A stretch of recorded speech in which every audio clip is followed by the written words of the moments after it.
Almost 23 million children missed out on routine vaccinations last year due to the COVID-19 pandemic.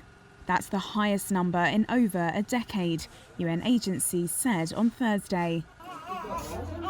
It's fueling outbreaks of preventable diseases like measles, polio and many more.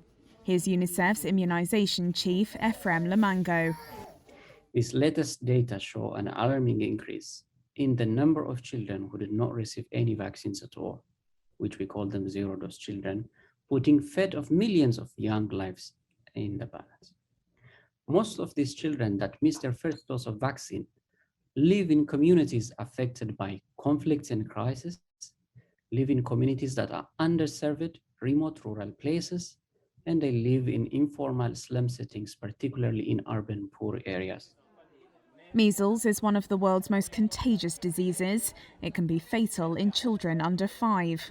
The World Health Organization say it's especially risky in African and Asian countries with weak health systems. Polio can cripple a child for life.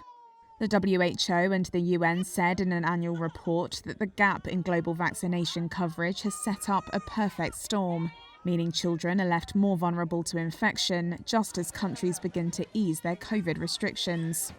10 countries account for the majority of the 22.7 million children left unvaccinated or undervaccinated against diphtheria, tetanus and pertussis in 2020.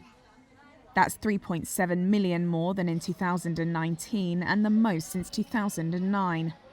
The report added that 66 countries postponed at least one vaccine campaign against preventable diseases. Some are now running catch-up programs. India, Nigeria, Afghanistan, Mali, Somalia and Yemen are among the countries most affected by the vaccine backslide. The WHO has urged countries not to lift public health and social distancing measures prematurely as they begin to emerge from the health crisis.